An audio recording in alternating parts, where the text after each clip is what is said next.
ओम शांति। 27/5/2020 के ईश्वरीय महावाक्य। मीठे बच्चे, निश्चय ज्ञान योग से बैठता है, साक्षात्कार से नहीं। साक्षात्कार की ड्रामा में नूंद है, बाकी उससे किसी का कल्याण नहीं होता। प्रश्न: बाप कौन सी ताकत नहीं दिखाते हैं? बाप के पास जादूगरी अवश्य है। बाप कौन सी ताकत नहीं दिखाते, लेकिन बाप के पास जादूगरी अवश्य है। उत्तर: मनुष्य समझते हैं भगवान तो ताकतमंद है, वह मरे हुए को भी जिंदा कर सकते हैं। परंतु बाबा कहते, यह ताकत में नहीं दिखाता। बाकी कोई नौधा भक्ति करते हैं तो उन्हें साक्षात्कार करा देता हूँ। यह भी ड्रामा में नूंद है। साक्षात्कार कराने की जादूगरी बाप के पास है। इसलिए कई बच्चों को घर बैठे भी ब्रह्मा व श्री कृष्ण का साक्षात्कार हो जाता है। गीत: कौन आया मेरे मन के द्वारे। ओम शांति। यह बच्चों के अनुभव का गीत है। सत्संग तो बहुत हैं, खास भारत में तो ढेर सत्संग है, अनेक मत मतांतर हैं। वास्तव में वह कोई सत्संग नहीं, सत्संग एक होता है। बाकी तुम वहाँ किसी विद्वान आचार्य पंडित का मुख देखेंगे, बुद्धि उस तरफ जाएगी। यहाँ फिर अनोखी बात है, यह सत्संग एक ही बार इस संगम युग पर होता है। यह तो बिल्कुल नई बात है। उस बेहद के बाप का शरीर तो कोई है नहीं। कहते हैं, मैं तुम्हारा निराकार शिव बाबा हूँ। तुम और सत्संगों में जाते हो तो शरीरों को ही देखते हो। शास्त्र याद कर फिर सुनाते हैं। अनेक प्रकार के शास्त्र हैं, वह तो तुम जन्म जन्मांतर सुनते आए हो। अब वह है नई बात, अब है नई बात। बुद्धि से आत्मा जानती है। बाप कहते हैं, हे मेरे सिकीलदे बच्चे, हे मेरे सालीग्रामों, तुम बच्चे जानते हो 5000 वर्ष पहले इस शरीर द्वारा बाबा ने पढ़ाया था। तुम्हारी बुद्धि एकदम दूर चली जाती है तो बाबा आया हुआ है। बाबा अक्षर कितना मीठा है, वह है माता पिता। कोई भी सुनेंगे तो कहेंगे, पता नहीं इन्हों के माता पिता कौन हैं। बरोबर वह साक्षात्कार कराते हैं तो उसमें भी वह मूंझते हैं। कभी ब्रह्मा को कभी कृष्ण को देख लेते हैं तो उसे विचार करते रहते कि ये क्या है। ब्रह्मा का भी बहुतों के घर बैठ साक्षात्कार होता है। ब्रह्मा का भी बहुतों को घर बैठे साक्षात्कार होता है। अब ब्रह्मा की तो कभी कोई पूजा करते नहीं है, कृष्ण आदि की तो करते हैं। ब्रह्मा को तो कोई जानते भी नहीं होंगे। प्रजापिता ब्रह्मा तो तब आया है, अब आया है। यह है प्रजापिता ब्रह्मा। प्रजापिता ब्रह्मा तो अब आया है, यह है प्रजापिता। बाप बैठ समझाते हैं कि सारी दुनिया पतित है तो जरूर यह भी बहुत जन्मों के अंत में पतित ठहरे। कोई भी पावन नहीं है।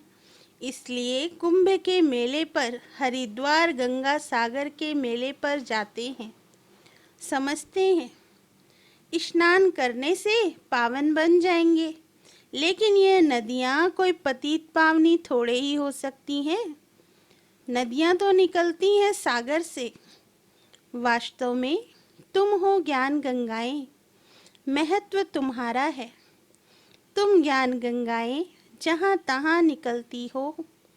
वो लोग फिर दिखलाते हैं, तीर मारा और गंगा निकली। तीर मारने की तो बात नहीं, यह ज्ञान गंगाएं देश देशांतर जाती हैं। शिव बाबा कहते हैं, मैं ड्रामा के बंधन में बांधा हुआ हूँ। सभी का पाठ निश्चित किया हुआ है, मेरा भी पाठ निश्चित है। कोई समझते हैं भगवान तो बहुत ताकतमंद है, मरे हुए को भी जिंदा कर सकते हैं। ये सभी गपोड़े हैं। मैं आता हूँ पढ़ाने के लिए, बाकी ताकत क्या दिखाएंगे। साक्षात्कार की भी जादूगरी है। नौधा भक्ति करते हैं तो मैं साक्षात्कार कराता हूँ। जैसे काली का रूप दिखलाते हैं, उन पर फिर तेल चढ़ाते हैं। अब ऐसी काली तो है नहीं, परंतु काली की नौधा भक्ति बहुत करते हैं। वास्तव में काली तो जगत अम्बा है। काली का ऐसा रूप तो नहीं, परंतु नौधा भक्ति करने से बाबा भावना का भाड़ा दे देते हैं। काम चिता पर बैठने से काले बने, अब ज्ञान चिता पर बैठ गोरे बनते हैं। जो काली अब जगदम्बा बनी है, वह साक्षात्कार कैसे कराएगी। वह तो अभी बहुत जन्मों के अंत के भी अंत वाले जन्म में है। देवताएं तो अभी है नहीं, तो वे क्या साक्षात्कार कराएंगे। बाप समझाते हैं, यह साक्षात्कार की चाबी मेरे हाथ में है। अल्पकाल के लिए भावना पूरी करने के लिए साक्षात्कार करा देता हूँ, परंतु वे कोई मेरे से नहीं मिलते। मिसाल एक काली का देते हैं। इस रीति बहुत है। हनुमान, गणेश आदि। भल सिख लोग भी गुरु नानक की बहुत भक्ति करें तो उन्हें भी साक्षात्कार हो जाएगा, परंतु वे तो नीचे चले आते हैं। बाबा बच्चों को दिखलाते हैं, देखो ये गुरु नानक की भक्ति कर रहे हैं। साक्षात्कार फिर भी मैं कराता हूँ। वह कैसे साक्षात्कार कराएंगे। उनके पास साक्षात्कार कराने की चाबी नहीं है। यह बाबा कहते हैं, मुझे विनाश स्थापना का साक्षात्कार भी उस बाबा ने कराया, परंतु साक्षात्कार से कोई का भी कल्याण नहीं। ऐसे तो बहुतों को साक्षात्कार होते थे, आज वह है नहीं।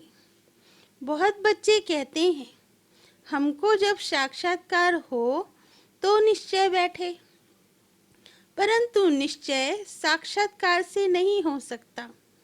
निश्चय बैठता है ज्ञान और योग से। 5000 वर्ष पहले भी मैंने कहा था कि ये साक्षात्कार मैं कराता हूँ। मीरा ने भी साक्षात्कार किया। ऐसे नहीं कि आत्मा वहाँ चली गई, नहीं, बैठे बैठे साक्षात्कार कर लेते हैं, लेकिन मेरे को नहीं प्राप्त कर सकते। बाप कहते हैं, कोई भी बात का संशय हो तो जो भी ब्राह्मणियाँ टीचर्स हैं उनसे पूछो। यह तो जानते हो बच्चियाँ भी नंबरवार हैं, नदियाँ भी नंबरवार होती हैं।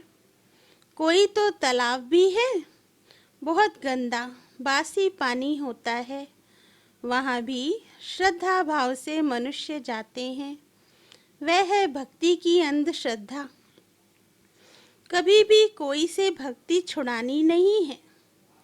जब ज्ञान में आ जाएंगे तो भक्ति आपे ही छूट जाएगी। बाबा भी नारायण का भक्त था।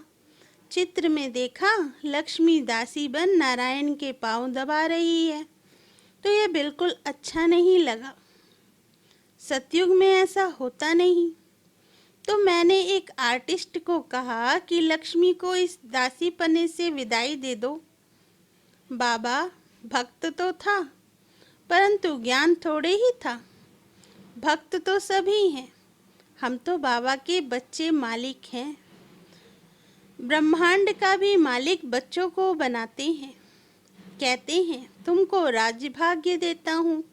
ऐसा बाबा कभी देखा? उस बाप को पूरा याद करना है। उनको तुम इन आँखों से देख नहीं सकते। उनसे योग लगाना, याद और ज्ञान भी बिल्कुल सहज है। बीज और झाड़ को जानना है। तुम उस निराकारी झाड़ से साकारी झाड़ में आए हो। बाबा ने साक्षात्कार का राज भी समझाया, झाड़ का राज भी समझाया, कर्म अकर्म विकर्म की गति भी बाबा ने समझाई है। बाप, टीचर, गुरु तीनों से ही शिक्षा मिलती है। अभी बाबा कहते हैं, मैं तुमको ऐसी शिक्षा देता हूँ, ऐसे कर्म सिखलाता हूँ जो तुम 21 जन्म सदा सुखी बन जाते हो। टीचर शिक्षा देते हैं ना, गुरु लोग भी पवित्रता की शिक्षा देते हैं अथवा कथाएं सुनाते हैं, परंतु धारणा बिल्कुल नहीं होती। यहाँ तो बाप कहते हैं, अंतमति सो गति होगी।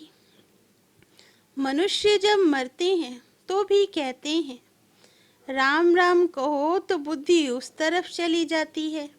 अभी बाप कहते हैं, तुम्हारा साकार से योग छूटा, अब मैं तुमको बहुत अच्छे कर्म सिखलाता हूँ। श्री कृष्ण का चित्र देखो, पुरानी दुनिया को लात मारते और नई दुनिया में आते हैं। तुम भी पुरानी दुनिया को लात मार नई दुनिया में जाते हो। तो तुम्हारी नरक के तरफ है लात, स्वर्ग की तरफ है मुंह।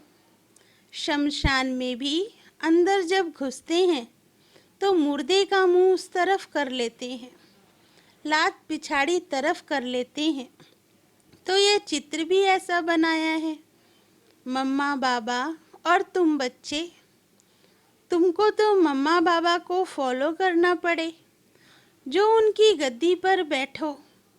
राजा के बच्चे प्रिंस प्रिंसेस कहलाते हैं ना। तुम जानते हो हम भविष्य में प्रिंस प्रिंसेस बनते हैं। ऐसा कोई बाप, टीचर, गुरु होगा जो तुमको ऐसे कर्म सिखलाए। तुम सदाकाल के लिए सुखी बनते हो। यह शिव बाबा का वर है, वह आशीर्वाद करते हैं। यह नहीं हमारी ऊपर उनकी कृपा है। सिर्फ कहने से कुछ नहीं होगा, तुमको सीखना होता है। सिर्फ आशीर्वाद से तुम नहीं बन जाएंगे, उसकी मत पर चलना, ज्ञान और योग की धारणा करनी है। बाप समझाते हैं कि मुख से राम राम कहना भी आवाज हो जाता। तुमको तो वाणी से परे जाना है, चुप रहना है। खेल भी बहुत अच्छे अच्छे निकलते हैं। अनपढ़े को बुद्धू कहा जाता है। बाबा कहते हैं कि अब सभी को भूलकर तुम बिल्कुल बुद्धू बन जाओ। मैं जो तुमको मत देता हूँ उस पर चलो। परम धाम में तुम सभी आत्माएं बिना शरीर के रहती हो, फिर यहाँ आकर शरीर लेती हो, तब जीवात्मा कहा जाता है। आत्मा कहती है, मैं एक शरीर छोड़ दूसरा लेती हूँ। तो बाप कहते हैं, मैं तुमको फर्स्ट क्लास कर्म सिखलाता हूँ। टीचर पढ़ाते हैं, इसमें ताकत की क्या बात है। साक्षात्कार कराते हैं, इसको जादूगरी कहा जाता है। मनुष्य से देवता बनाना, ऐसी जादूगरी कोई कर ना सके। बाबा सौदागर भी है, पुराना लेकर नया देते हैं। इनको पुराना लोहे का बर्तन कहा जाता है, इनका कोई मूल्य नहीं। आजकल देखो तांबे के भी पैसे नहीं बनते, वहाँ तो सोने के सिक्के होते हैं। वंडर है ना, क्या से क्या हो गया है। बाप कहते हैं, मैं तुमको नंबर 1 कर्म सिखलाता हूँ। मन मना भव हो जाओ। फिर है पढ़ाई, जिससे स्वर्ग का प्रिंस बनेंगे। सभी देवता धर्म जो प्रायालोप हो गया है, वह फिर से स्थापन होता है। मनुष्य तुम्हारी नई बातें सुनकर वंडर खाते हैं। कहते हैं कि स्त्री पुरुष दोनों ही इकट्ठे रह पवित्र रह सके, ये कैसे हो सकता? बाबा तो कहते हैं भल इकट्ठे रहो, नहीं तो मालूम कैसे पड़े बीच में ज्ञान तलवार रखनी है, इतनी बहादुरी दिखानी है। परीक्षा होती है तो मनुष्य इन बातों में वंडर खाते हैं, क्योंकि शास्त्रों में तो ऐसी बातें हैं नहीं। यहाँ तो प्रैक्टिकल में मेहनत करनी पड़ती है। गंधर्वी विवाह की बात यहाँ की है। अभी तुम पवित्र बनते हो तो बाबा कहते बहादुरी दिखलाओ। सन्यासियों के आगे सबूत देना है। समर्थ बाबा ही सारी दुनिया को पावन बनाते हैं। बाप कहते हैं भल साथ में रहो, सिर्फ नंगन नहीं होना। ये सभी हैं युक्तियाँ, बड़ी जबरदस्त प्राप्ति है। सिर्फ एक जन्म बाबा के डायरेक्शन पर पवित्र रहना है। योग और ज्ञान से एवर हेल्दी बनते हैं। 21 जन्मों के लिए इसमें मेहनत है ना। तुम हो शक्ति सेना, माया पर जीत पहन जगत जीत बनते हो। सभी थोड़े ही बनेंगे। जो बच्चे पुरुषार्थ करेंगे वही ऊंच पद पाएंगे। तुम भारत को ही पवित्र बनाकर फिर भारत पर ही राज्य करते हो। लड़ाई से कभी सृष्टि की बादशाही मिल ना सके, ये वंडर है ना। इस समय सब आपस में लड़कर खलास हो जाते हैं। मक्खन भारत को मिलता है। दिलाने वाली है वंदे मातरम, मेजॉरिटी माताओं की है। अब बाबा कहते हैं जन्म जन्मांतर तुम गुरु करते आए, शास्त्र पढ़ते आए हो।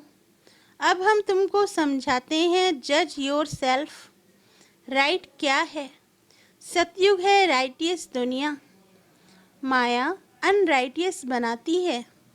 अब भारतवासी इरिलीजियस बन पड़े हैं। रिलीजन नहीं है, इसलिए माइट नहीं रही है। इरिलीजियस, अनराइटियस, अनलॉफुल, इंसॉल्वेंट बन पड़े हैं। बेहद का बाप है, इसलिए बेहद की बातें समझाते हैं। कहते हैं कि फिर तुमको रिलीजियस मोस्ट पावरफुल बनाता हूँ। स्वर्ग बनाना तो पावरफुल का काम है, परंतु है गुप्त। इनकॉग्निटो वॉरियर्स हैं। बाप का बच्चों पर बहुत प्यार होता है। मत देते हैं, बाकी की मत, बाप की मत, टीचर की मत, गुरु की मत, सुनार की मत, धोबी की मत, इसमें सभी मतें आ जाती हैं। अच्छा, मीठे मीठे सिकिलदे बच्चों प्रति माता पिता बाप दादा का याद प्यार और गुड मॉर्निंग। रूहानी बाप की रूहानी बच्चों को नमस्ते। धारणा के लिए मुख्य सार।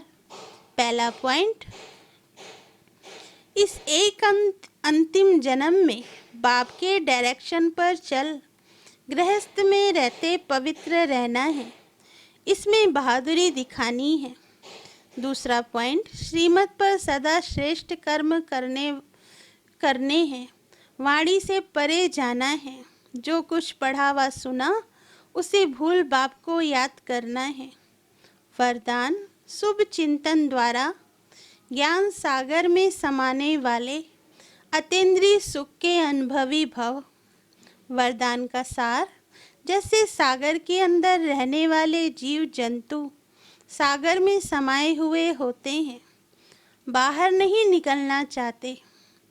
मछली भी पानी के अंदर रहती है, सागर व पानी ही उसका संसार है। ऐसे आप बच्चे भी सुख चिंतन द्वारा ज्ञान सागर बाप में सदा समाये रहो।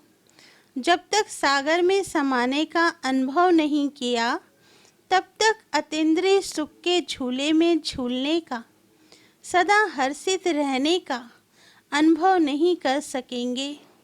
इसलिए स्वयं को एकांतवासी बनाओ, अर्थात सर्व आकर्षण के वाइब्रेशन से अंतर्मुखी बनो। स्लोगन, अपने चेहरे को ऐसा चलता फिरता म्यूजियम बनाओ जिसमें बाप बिंदु दिखाई दे। अच्छा, ओम शांति।